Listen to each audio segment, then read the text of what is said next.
গোপাল, তুমি পারো বটে। তোমার এই রসিকতার জন্যই এই সভা রসে একেবারে টইটম্বুর হয়ে উঠেছে। ধন্যবাদ মহারাজ। আসলে এই সভায় একজন বেরসিক আছে তো, তাই রসিক হয়ে আমাকে ওই ভারসাম্যটা বজায় রাখতে হয় আর কি। এই এই বেরসিক কাকে বললে? হ্যাঁ, কাকে বললে? যাকে বললাম সে ইতিমধ্যেই খেপে গেছে। সাধে কি আর বলে, ঠাকুর ঘরে কে, আমি তো কলা খাইনি। গোপাল, ভালো হচ্ছে না কিন্তু, বলে দিচ্ছি। মন্ত্রী, তুমি শুধু শুধুই রেগে যাচ্ছ। না না মহারাজ, গোপাল মজা করে মস্করা করে আমাকে বেরসিক বলবে, আর আমি চুপচাপ সব সহ্য করে নেবো। আগে মন্ত্রী মশাই, আমি মজা করে তো বলিনি, আমি সত্যি সত্যি বলেছি। বিশ্বাস করুন, এতে এক বিন্দু মজা নেই। ও তাই বলো? আমি আবার মজা টজা একদম সহ্য করতে পারি না।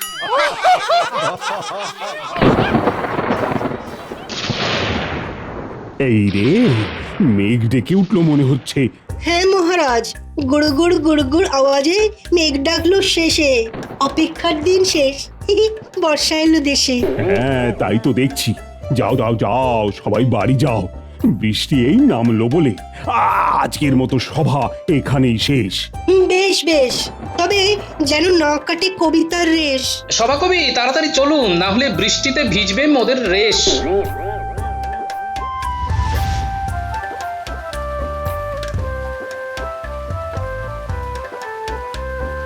গিন্নি, ও গিন্নি, তাড়াতাড়ি একটা গামছা নিয়ে এসো তো। এ কি গো, এ একদম ভিজে গেছে তো। শুধু ভিজে নয়, বলো কাক ভিজে। ঠিক আছে ঠিক আছে, আরে হে হে করতে হবে না, ভেজা জামা কাপড়গুলো তাড়াতাড়ি ছাড়ো। সে ছাড়ছি, কিন্তু বলছি যে পেটটা কেমন যেন ফাঁকা ফাঁকা লাগছে, বুঝলে? বুঝেছি, খিদে পেয়েছে তো, খাইয়ে খাইয়ে আর পারি না। তুমি তো জানোই গিন্নি, কাজের মধ্যে দুই, খাই আর শুই। তা কি খাবে শুনি? আর এই বৃষ্টির দিনে ওই খিচুড়ি ছাড়া কি বা খেতে ইচ্ছে করবে বলো? খিচুড়ি সঙ্গে ওই একটু ওই বেগুন ভাজা আর পাঁপড়, আহা, জিভে জল চলে এলো গিন্নি। আমারও গো। ঠিক আছে, আমি এক্ষুনি বানিয়ে নিয়ে আসছি, দুজনে একসাথে জমিয়ে খাওয়া যাবে।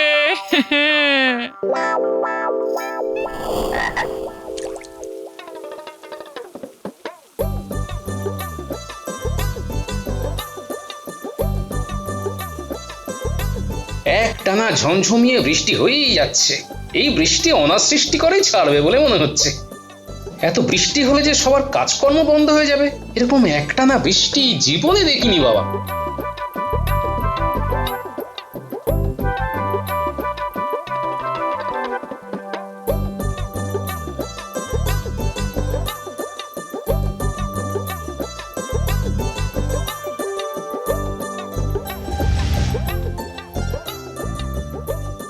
এই তো গোপাল এসে গেছে। কি গোপাল, বাইরে কেমন বুঝছো? খুবই খারাপ অবস্থা মহারাজ। খারাপ কেন? খারাপ কেন? এতদিন গরমের পর রাজ্যের বৃষ্টি হচ্ছে আর তুমি বলছো খারাপ? গোপাল, ওহ, তোমার না সবেতেই খুঁত খোঁজার স্বভাবটা আর গেল না। আর যাবেও না মন্ত্রী মশাই। খুঁত খুঁত করি বলে এই রাজ্যের খুঁতগুলো খুঁজে বের করতে পারি আর তার সমাধান করতে পারি। আপনার মতো ওই গায়ে হাওয়া লাগিয়ে ঘুরে বেড়াই না, বুঝলেন? কি? আমি গায়ে হাওয়া লাগিয়ে ঘুরে বেড়াই? তুমি তুমি এত বড় কথাটা বলতে পারলে? দেখছেন মহারাজ, দেখছেন? গোপাল, কি হচ্ছে কি বলো তো? এসে একেবারে শুরু করে দিয়েছো। তা কি বলছিলে সেটাই বলো। আমি তো কাজের কথাই বলতে চাই মহারাজ, কিন্তু এই মন্ত্রী মশাই তো আমাকে বারবার বাধা দিয়ে অকাজের কথায় বেঁধে রাখেন। আবার মন্ত্রীর কথাতে চলে গেলে। আমরা তো সবাই জানি আমার মন্ত্রী কাজে কম আর অকাজে বেশি থাকে, কিন্তু সেটা বারবার বলার কোনো দরকার আছে কি? তাজা বলেছেন মহারাজ। তাজা বলছিলাম, আমি আসার সময় দেখে এলাম যে একটানা বৃষ্টি হওয়ার কারণে মহারাজ লোকজন ভিজে ভিজে কাজে বেরোচ্ছে। কেন কেন কেন ভিজে ভিজে বেরোচ্ছে কেন? আগে সবার কাছে তো ছাতা নেই মহারাজ, তাই তাদের কাছে আর কোনো উপায়ও নেই। আহা, সবার কাছে নেই গো ছাতা, বৃষ্টির জলে ভিজছে মাথা। আহা গো। এতে আর আমাদের করণীয় কি আছে? যার ছাতা নেই সে তো ভিজবেই। না না মন্ত্রী, এটা তুমি ঠিক কথা বললে না। রাজ্যের রাজা হিসেবে রাজ্যবাসীর সুবিধে অসুবিধে আমার দেখার তো অবশ্যই প্রয়োজন আছে। জানতাম মহারাজ, আপনি ঠিক এই কথাই বলবেন, আর আমাকেই এর উপায় খুঁজে বের করতে বলবেন। তা সব জানোই যখন, তখন উপায় একখানা বলো দেখি। মহারাজ, আমাদের রাজ্যের বেশিরভাগ রাজ্যবাসীর নিজের ছাতা কেনার সামর্থ্য নেই, তাই আমাদের উচিত তাদের সাহায্য করা, ঠিক কিনা মহারাজ? ঠিক ঠিক। তাহলে তুমি বলছো সবাইকে একটা করে ছাতা দিয়ে মাথা ঢাকার ব্যবস্থা করে দেওয়ার কথা? বেশ বেশ, উত্তম প্রস্তাব। তা কে নেবে এই গুরু দায়িত্ব? আমি মহারাজ, আমি তো আছি। আমাকেই দিন না ছাতা বিলি করার ভার। তার নেই দরকার। এই কাজটা আমি একেবারে মন প্রাণ দিয়ে করব। আমার উপর বিশ্বাস করে আমাকে এই কাজের ভার দিন মহারাজ। দরকার হলে কাজ শেষ না হওয়া পর্যন্ত আমার উপর কড়া নজরদারি রাখবেন। আচ্ছা বেশ বেশ, তুমি নাও এই গুরু দায়িত্ব। আজই কোষাগার থেকে মোহর নিয়ে গিয়ে ছাতা কিনে আনার ব্যবস্থা করো। যথা আজ্ঞা মহারাজ। দেখলে তো গোপাল, দেখলে মহারাজ আমার ওপর দায়িত্ব দিলেন। মহারাজ আমাকে বিশ্বাস করেন, আর তোমার শুধু বড় বড় কথা। বাঁশের থেকে কঞ্চি দর বেশি। ঠিক আছে, কে বাঁশ আর কে কঞ্চি সেটা শেষেই বোঝা যাবে। হ্যাঁ হ্যাঁ।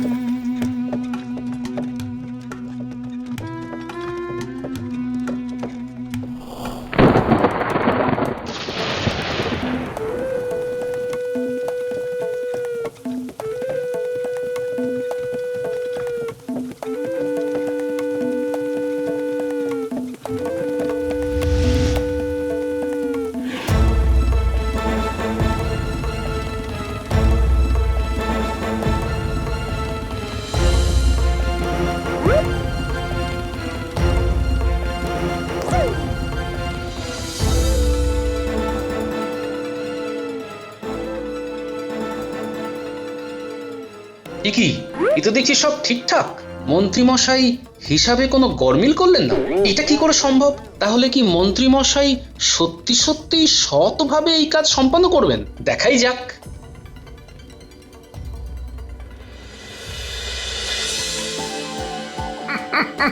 গোপাল, আমি আর সেই মন্ত্রী নেই।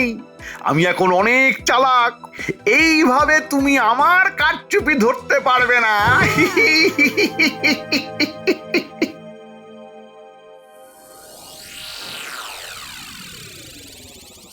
কি হে মন্ত্রী, সব ব্যবস্থা হয়ে গেছে তো? আগে হ্যাঁ মহারাজ, রাজ্যে কতজনকে ছাতা দিতে হবে সেই হিসাব করে রাজকোষ থেকে সেই মতো মোহর নিয়ে আমি সেই সংখ্যক ছাতা কিনে এনেছি। এবার গোপাল আমার নামে আর বদনাম দিতেই পারবে না। কি হে গোপাল, আরে মন্ত্রী বলছে কি? আগে মন্ত্রী মশাই ঠিকই বলছেন মহারাজ, এবার ভালোই ভালো সব ছাতা বিলি হলে হয়। হবে গোপাল, হবে, সব ছাতা বিলি হবে। তুমি কোনো চিন্তা করো না, কোনো চিন্তা করো না। বেশ বেশ, তাহলে রাজ্যে ঘোষণা করে দেওয়া হোক আগামীকাল সকাল থেকেই রাজসভায় ছাতা বিতরণ করা হবে। শোনো শোনো শোনো, একটানা বৃষ্টি হবার কারণে আগামীকাল সকাল থেকে রাজসভায় ছাতা বিতরণ করা হবে। যার ছাতা দরকার সে যেন কাল রাজসভায় গিয়ে রাজামশাইয়ের হাত থেকে ছাতা নিয়ে আসে। শোনো শোনো শোনো। বাহ বাহ বাবা বাবা, যাই বলো, রাজামশাই আমাদের যথেষ্ট খেয়াল রাখেন। আমাদের কখন কি দরকার সব খবর রাখেন। আরে রাখবেনই তো, আর খবর দেওয়ার জন্য আমাদের গোপাল দাদা তো আছেই। মনে হয় গোপাল দাদাই এই ছাতা বিতরণের বুদ্ধিটা রাজামশাইকে দিয়েছেন। গোপাল দাদু ছাড়া আর কেই বা বুদ্ধি দেবে? গোপাল দাদুর মাথায় অনেক বুদ্ধি। জয় গোপাল দাদুর জয়, জয় গোপাল দাদুর জয়।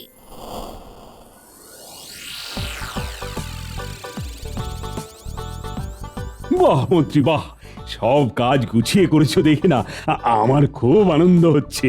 দেখবেন রাজামশাই, এই আনন্দ আবার নিরানন্দে না বদলে যায়। আহ গোপাল, যে কোনো শুভ কাজ শুরু করার আগে তোমার ব্যাগরা দেওয়া চাই বলো। হ্যাঁ, আজ আর ঝগড়া নয়, কই হে প্রহরী, এক এক করে সবাইকে ভেতরে পাঠাও।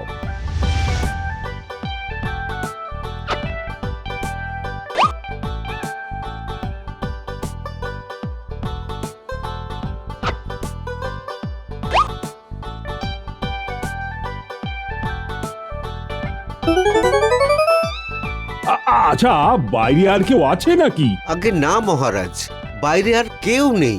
সবাই পেল ছাতা, ঢাকবে এবার মাথা। কি গোপাল, আমার আজকের কাজে কোনো খুঁত খুঁজে পেলে নাকি? হ্যাঁ, আগে না মন্ত্রী মশাই। তাহলে শুধুই তুমি আমাকে সন্দেহ করেছিলে। হ্যাঁ গোপাল, আমাদের মন্ত্রী অতিশয় ভদ্র এবং গুণসম্পন্ন ব্যক্তিতে পরিণত হয়েছে।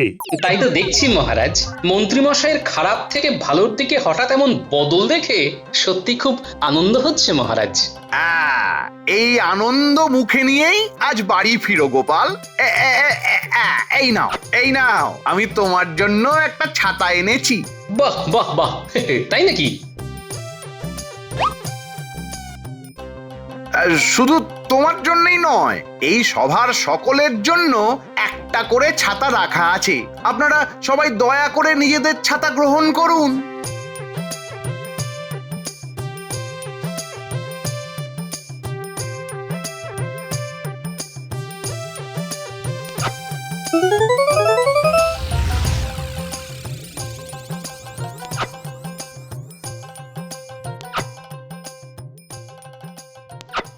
কি গিন্নি, কাপড় জামা গোছাচ্ছ?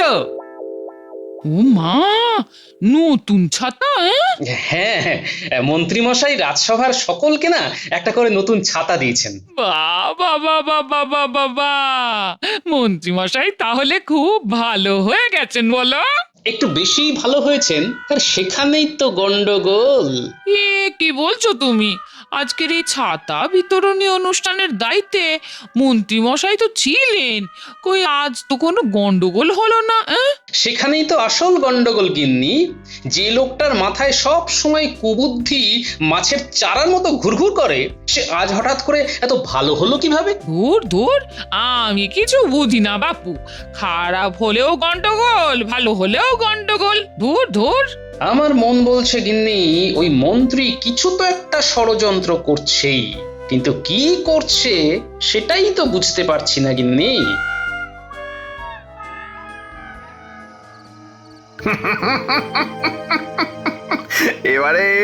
এবারে এমন বুদ্ধি খাটিয়েছি না, গোপাল ধরতেই পারবে না কিচ্ছু। এই না হলে আমার বুদ্ধি।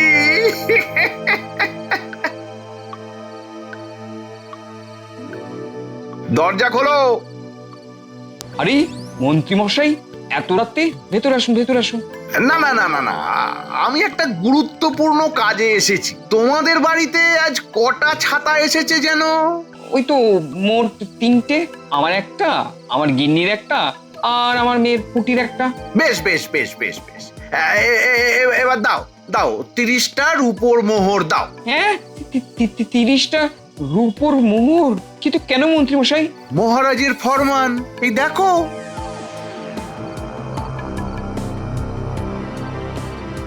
দেখলে তো? হ্যাঁ, দেখলে? মহারাজের ফরমান, বাড়িতে ছাতা থাকলে ছাতা প্রতি 10টা করে রূপোর মোহর দিতে হবে। কিন্তু আমার কাছে তো অত মোহর নেই, খুব বেশি হলে 10টা রূপোর মোহর হবে হয়তো। বেশ, তাই দাও, আর 2টো ছাতা ফেরত দাও। হ্যাঁ। আরে, ছাতা দেওয়া সত্ত্বেও আজ আবার ভিজে ভিজে যাচ্ছে কেন? আরে গোপাল দাদা যে, বলো। কালই তো তোমাদের সকলকে মহারাজ ছাতা দিলেন, তাহলে আজ আবার ভিজে ভিজে দোকানে যাচ্ছ কেন শুনি? হ্যাঁ, মহারাজ তো কাল ছাতা দিলেন, কিন্তু সেই ছাতার যে কর দিতে হবে সেটা কি আর আগে জানতাম? ছাতার কর? সে কি, এরকম কথা তো মহারাজ বলেননি। বলেননি? তবে কাল যে মন্ত্রী মশাই মহারাজের লেখা ফরমান নিয়ে এলেন, ছাতা প্রতি 10 রূপোর মোহর দিতে হবে, না হলে আবার ছাতা ফেরত দিতে হবে। ওই ফরমান দেখে তো আমি মন্ত্রী মশাইকে ছাতাই ফেরত দিয়ে দিলাম। আচ্ছা, এইবার বুঝেছি মন্ত্রী মশাই তাহলে মনে মনে এই ফন্দি আঁটছিলেন। ঠিক আছে, আমি দেখছি।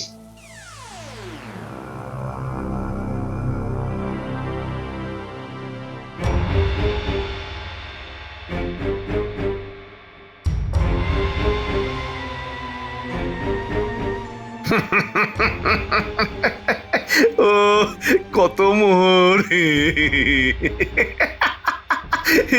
কত মোহর।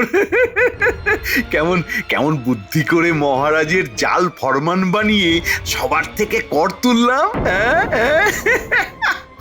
আমার বুদ্ধির জবাব নেই। ওই গোপাল কোনোদিন আমার কারসাজি ধরতে পারবেই না। প্রতিবার কাজের আগে গোলযোগ বাঁধে কিংবা কাজের সময়, এবার কাজ মিটিয়ে তারপর যা করার করেছি।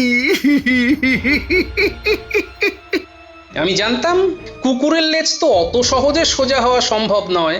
যারা মোহর দিতে পেরেছে তাদের কাছে ছাতা আছে, আর যারা পারেনি তাদের ছাতা আমি নিয়ে চলে এসেছি। এবার এগুলোকে পাশের রাজ্যে বিক্রি করব। এই বর্ষায় সবার ছাতা লাগবে, কারওয়ান এসে ছাতাগুলো নিয়ে যাবে পাশের রাজ্যে। কি মজা, কি মজা, কত মোহর, কত। নেচে নিন মন্ত্রী মশাই, নেচে নিন। এবার এমন অবস্থা করব যে নাচা তো দূরের কথা, ঠিক করে দাঁড়াতে পর্যন্ত পারবেন না।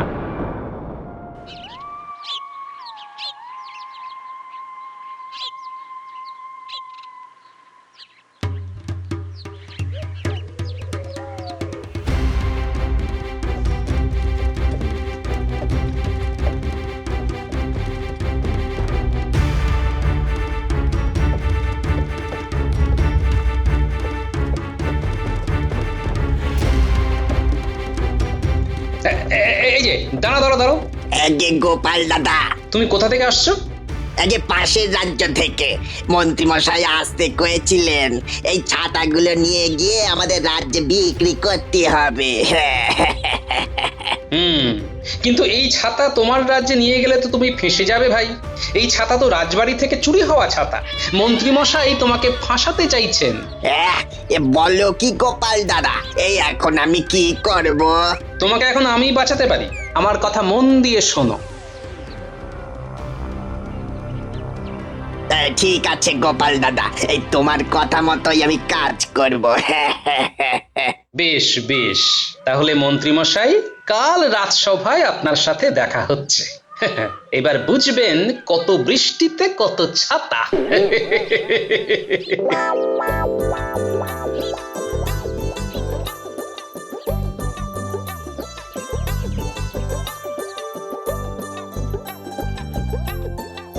আরে আসুন আসুন মন্ত্রী মশাই আসুন। আপনারই তো অপেক্ষা করছিলাম আমরা সবাই মিলে। কি ব্যাপার গোপাল, আজ আসা মাত্রই এত খাতির করছো কেন? কেন আবার, আপনি এত বড় একটা কাজ করে ফেলেছেন, তাই আমরা সবাই খুব খুশি। হ্যাঁ মন্ত্রী, তাই তো আমরা সবাই মিলে তোমাকেও একটা ছাতা উপহার দিতে চাই। দিতে চাইলে আমার নিতে তো কোনো আপত্তি নেই। তবে এই জাতা ছাতা নয় মন্ত্রী মশাই, এটা বিশেষভাবে বলে কয়ে বানিয়ে আনা ছাতা। বাহ বাবা বাবা বাবা, আমার তো সব দিক থেকেই বেশ লাভ হচ্ছে। বাহ বাহ, অপূর্ব অপূর্ব, দারুণ দারুণ হয়েছে, অপূর্ব। এত বড় ছাতা যে আপনি কেন, আপনার আশেপাশের মাটি পর্যন্ত বৃষ্টির জলে ভিজবে না। হ্যাঁ মন্ত্রী, আমরা সবাই আজ ভীষণ খুশি, তাই আজ আর সভা বিশেষ হবে না। যাও যাও যাও, এই উপহারের ছাতা টাঙিয়ে তুমি বাড়ি চলে যাও, আজ তোমার ছুটি। তাই নাকি মহারাজ? ভালো কাজ করলে যে এত ভালোবাসা পাওয়া যায়, এটা আমি এই প্রথম উপলব্ধি করছি। একটু পরেই আরো অনেক কিছু উপলব্ধি করবেন মন্ত্রী মশাই। তাহলে যান মন্ত্রী মশাই, কাল দেখা হচ্ছে। আর হ্যাঁ, এই ছাতাটা টাঙিয়েই কিন্তু এখন বাড়ি ফিরবেন। হ্যাঁ হ্যাঁ গোপাল, উপহারের ছাতা বলে কথা। তাহলে আসি। হ্যাঁ,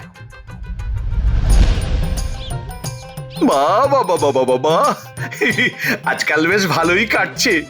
এদিকেও সবাই খুশি, আর ওদিকেও আমার ট্যাঙ্ক ভর্তি হচ্ছে। এখন এখন বাড়ি গিয়ে আরামসে একটা ঘুম দিই।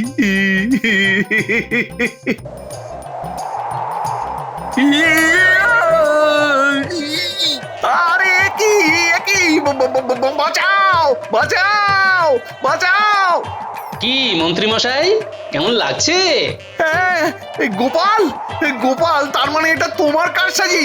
একদম ঠিক ধরেছেন। অন্যায় করলে তার শাস্তি তো পেতেই হবে মন্ত্রী মশাই। অন্যায়? সে কি? আমি আবার কি অন্যায় করলাম গোপাল? আমি তো সবাইকে সুষ্ঠুভাবে ছাতা বিতরণ করতে সাহায্য করলাম। অন্যায় কোথায়? আচ্ছা, আর তারপর আমার ফরমান জাল করে তাদের থেকে কর চাইতে কে গিয়েছিল শুনি? না, মানে আর কর দিতে না পারায় ছাতা কেড়ে নিয়ে পাশের রাজ্যে বিক্রি করার পরিকল্পনা কে করছিল? আরে কি কি উল্টো পাল্টা বলছো গোপাল? কি কি বলছো কি? উল্টো পাল্টা? গারোয়ান ভাই, এবারে এদিকে এসো তো।